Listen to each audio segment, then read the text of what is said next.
Accueillir bien fort Monsieur Mehdi Alaoui, fondateur de Scrindy.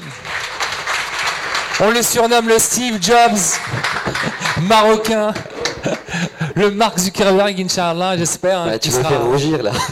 Donc voilà, il a décidé de revenir au Maroc. Il aurait pu rester à la Silicon Valley, mais non, c'est plus fort que lui. Il avait besoin d'apporter, je rejoins le message qu'a dit Amal, et Monsieur C4, bien sûr, de porter le Maroc. Alors on est parti à l'étranger, on a vu un peu des best practices, pas mal de choses, mais on revient toujours.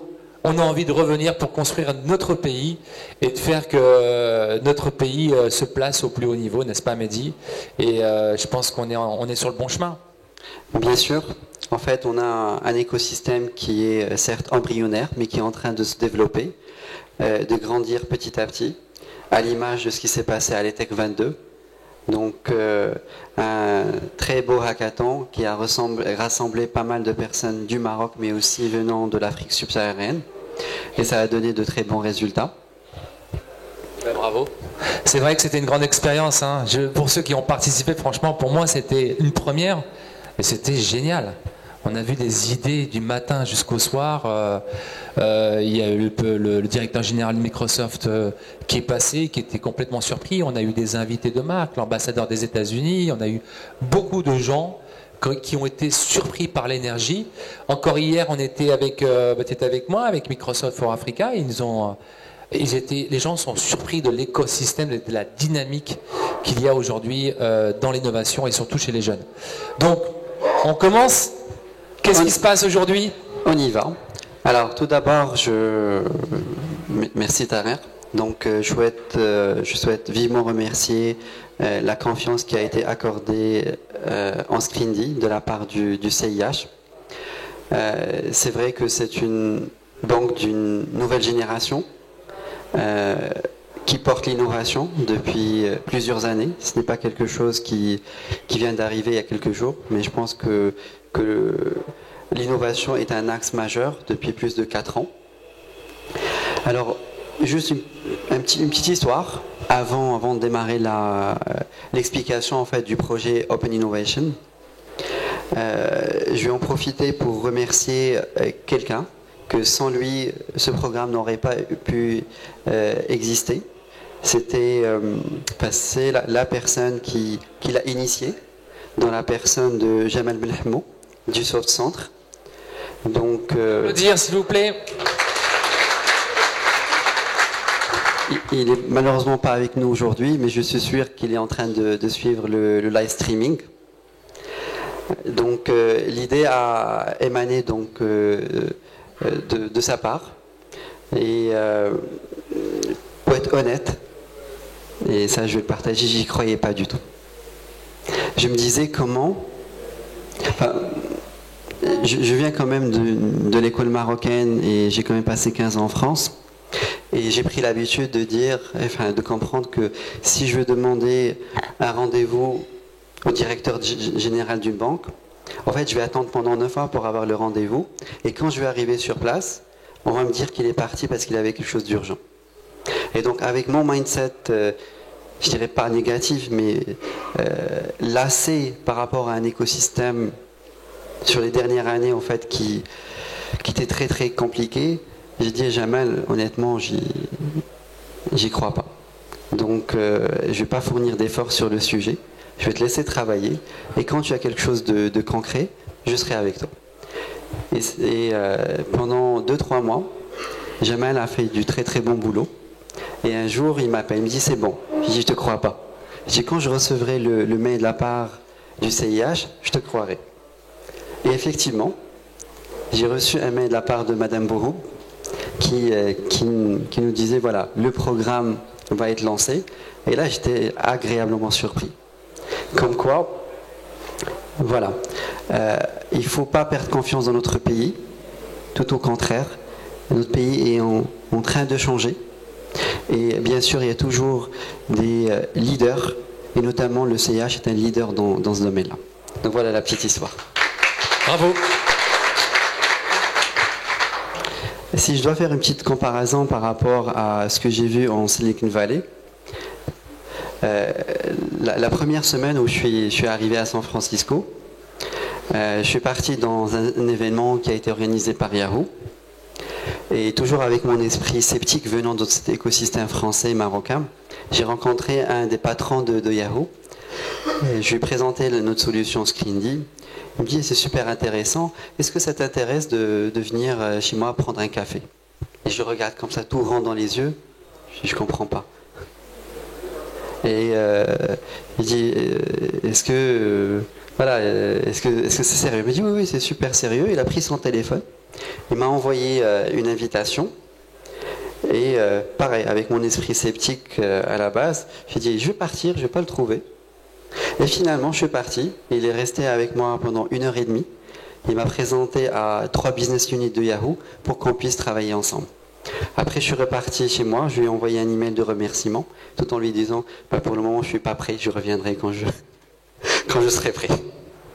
Et voilà, cet esprit est en train de s'installer chez nous. Il faut y croire. Et aujourd'hui, je pense on est peut-être une 60aine, 70 dans cette salle. Et je pense qu'ensemble, on est en fait la force de demain pour notre pays. Merci Mehdi. Alors, c'est quoi Open Innovation? Donc en fait, c'est un programme qui a été conçu pour aider les corporates à innover dans le temps. L'objectif, c'est pas d'innover de temps en temps. Comme on le sait, l'innovation est quelque chose qui est dans la continuité, qui ne doit jamais s'arrêter. Il y aura une belle photo qu'on vous montrera peut-être à la fin de la présentation, dont la propriété intellectuelle appartient à M. Dens Bennouna. En tout cas, c'est vous qui l'avez trouvé. Et quelque part, qu'est-ce qu'elle montre? Je vais la décrire et on la montrera plus tard. On remonte en fait à l'ère préhistorique où on a en fait un jeune qui est en train de discuter. En face, il y a un vieux assez voilà en fait bien posé et lui dit, écoute, voilà, le jeune dit, j'ai envie d'innover. Et le vieux lui répond, qu'est-ce que tu veux de plus? On a tout ce qu'il faut, il y a le feu, on est bien installé, on a de quoi manger. Imaginez si on était resté à cette époque-là et qu'on n'aurait rien inventé, je pense qu'on serait mal barré, je pense. C'est sûr. En tout cas, on verra l'image, vous allez voir, l'image est vraiment expressive là-dessus. Alors, donc pour revenir sur le programme en lui-même, donc aujourd'hui on a essayé de recruter les meilleurs talents au Maroc. On a reçu à peu près 500 candidatures. 35 personnes ont été sélectionnées pour assister à cet hackathon depuis. C'est des acteurs de l'écosystème, donc des jeunes entrepreneurs, des marketeurs, des développeurs, mais aussi des designers. Et aussi 15 talents collaborateurs du CIH sont parmi nous et qui vont aussi faire partie des équipes. Donc, essayons d'imaginer ensemble, en mixant à la fois des jeunes de l'extérieur et des collaborateurs de l'intérieur, qu'est-ce que vous pouvez créer ensemble comme innovation.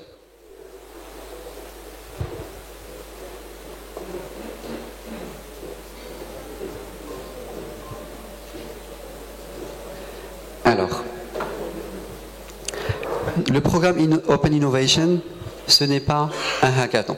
L'objectif n'est pas de venir pitcher une idée et la coder et repartir.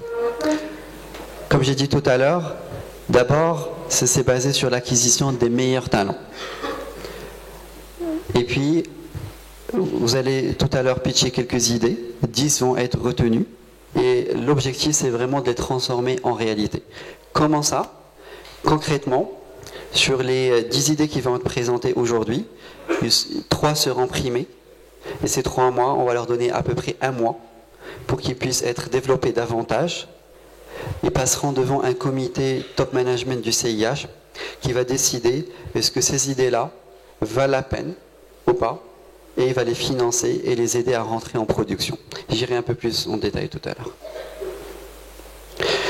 Donc, comment le programme y marche? Donc, il y a 4 étapes. La première partie, c'est l'appel à candidature. Donc, c'est chose déjà faite parce que vous êtes là aujourd'hui. Il y a eu un atelier d'inspiration dans lequel on a pu parler d'innovation avec le collaborateur du CIH. Et aujourd'hui, on est sur la phase 3. On est sur la phase 2, dans laquelle le hackathon vous permettra de démontrer vos talents. Et comme je disais juste il y a un instant, donc les 3 meilleurs projets auront la possibilité de passer à l'étape d'après. Et in fine, le Demo Day arrivera à peu près dans un mois pour présenter les meilleurs projets qui seront un peu plus matures que ce qui sortira du hackathon. Donc, comme j'ai déjà expliqué ça, je vais essayer de passer rapidement. Voilà. Donc, c'est quoi un hackathon? Donc, d'abord, c'est une expérience humaine unique dans laquelle on va passer 36 heures ensemble, non-stop, avec du training, donc des workshops, du mentoring, du fun. Il y a l'opportunité justement de créer des applications mobiles opérationnelles. Justement, on mettra à votre disposition la plateforme Scrindy. Vous n'êtes pas obligé de l'utiliser, mais si ça vous convient, vous êtes les bienvenus, on vous apportera l'assistance nécessaire. C'est une place justement pour des projets innovants. Et bien sûr, il va y avoir des prix en cash. Donc je vais les annoncer. Donc le premier prix sera de 15 000 dirhams. Le deuxième prix est de 10 000 dirhams. On peut applaudir, hein. 15 000 dirhams pour le week-end, c'est pas mal. 10 000 dirhams pour le deuxième prix et puis 5 000 dirhams. Plus plein de surprises que je laisserai le soin au CIH Bank de les annoncer au fur et à mesure qu'on avance. Alors, donc on a une vidéo, on n'aura pas le son. Je vais essayer de le commenter.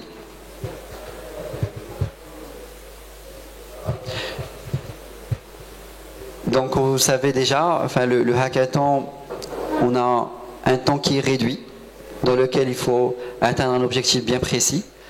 Ce hackathon sera différent de ce qu'on a l'habitude de faire, parce que l'objectif est vraiment de sortir avec des choses bien, je dirais, bien ficelées. Donc il va être découpé en différentes phases, 8 phases, et chaque phase, il va falloir donner un livrable. Tout à l'heure, Mathias le présentera en détail. Là, par exemple, on était à l'université l'ENSA de Rubga, où il y a eu pas mal d'objets connectés qui ont été créés. C'était notre deuxième hackathon au mois de février l'année dernière.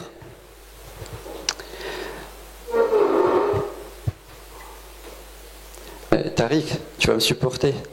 Ah, tu veux que je supporte? Ouais. Bah, je te supporte. On le supporte. On va l'applaudir. Non, mais en tout cas, oui, cette vidéo, je l'ai vue. Moi, je la vois souvent, des fois, circuler sur les réseaux sociaux. Donc, non, le hackathon est une vraie ambiance, en fait. C'est quelque chose qui... Enfin, moi, pour le premier coup, j'étais un peu sceptique. Je me dis comment on peut développer quelque chose en 36 heures. C'est pratiquement impossible, parce que j'ai toujours été habitué à des trucs qui mettent longtemps. Et en fait, je me suis rendu compte que c'était faisable. Faisable avec les développeurs, surtout cette communauté qui est super créative. Donc là, c'est vrai que là, on est dans l'ambiance de la Tech 22 et voilà, du fun. Je le répète encore, pour moi, c'est le mot d'ordre de ce week-end, du fun. On va s'amuser, on va rigoler. Moi, je suis toujours parti du principe, et je pense qu'il y a beaucoup de gens qui le partagent avec moi au CIH, c'est que on travaille avec le plaisir, avec le sourire, avec le smile. Moi, je conseille à tout le monde de se lever le matin et de partir au boulot avec le sourire et avec la bonne humeur. Et quand on fait ce que vous faites là, franchement, je pense que c'est un luxe de pouvoir imaginer, de ne pas avoir de limites, de pouvoir créer. Et je pense que le hackathon, c'est ça. C'est nos limites. N'est-ce pas, Mehdi? Bien sûr. La limite ne dépend que de la personne. Aujourd'hui, il y a tous les moyens qui sont rassemblés, que ce soit au niveau des experts qui vont nous accompagner pendant tout le week-end. On a des outils. On devrait aussi avoir avec Yacine une imprimante 3D. du matériel électronique qui permettrait aussi de créer des objets connectés. Donc, proposez la solution que vous voulez et on est là pour vous supporter pour la transformer en 36 heures. On aura avec nous aussi Microsoft qui vont arriver un peu plus tard dans la soirée et qui vont parler de Azure, intelligence artificielle, mais aussi IBM pour parler du blockchain. Donc voilà après 30 heures de hacking, voilà qu'est-ce que ça peut donner, des applications en mode prototype opérationnel. J'ai reconnu Irafi, oui, qui est vraiment un success story qu'on verra avec nous, je pense, aujourd'hui. Ouais, il est là, on peut l'applaudir bien fort. Irafi. À suivre, hein. Il est en train de monter, il est en train d'aller très très vite. Voilà, l'année dernière, on a été au Sénégal, au Mali, en Jordanie. Et cette année, Inch'Allah, on va essayer de faire un peu plus.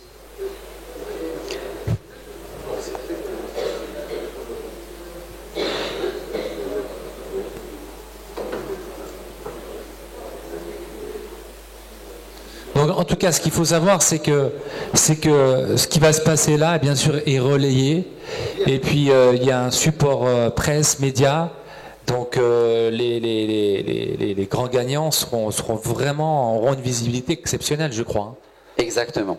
Alors, qu'est-ce qui se passe après le hackathon? Et ça, à mon sens, c'est la partie nouvelle qu'on a dans les hackathons et qui est extrêmement importante. Donc, pendant un mois, vous allez avoir la possibilité de perfectionner le produit que vous avez démarré aujourd'hui avec 16 heures de cours intensifs qui seront donnés par des experts en innovation, en confidence, mais aussi de la part de l'équipe de Scrindy pour passer du prototype au MVP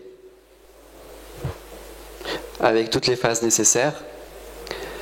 Et voilà. Et tout ça, c'est pour préparer ce jour-là, le Demo Day. Bon, je sais que ça fait un peu sérieux au niveau de l'image, elle a été choisie pour ça. Et l'idée, c'est justement venir pitcher ce MVP devant un comité de top management du CIH. Et l'objectif est de convaincre pourquoi ce MVP doit se transformer en produit et rentrer en entreprise. Et aussi expliquer tous les éléments nécessaires pour finaliser le produit. Si le comité décide de sélectionner ce projet-là, les équipes auront 2 mois pour finaliser les produits et ils auront carte blanche et les supports financiers et humains de la part de CIH Bank pour pouvoir y arriver. Et voilà, je pense que mon ton de parole est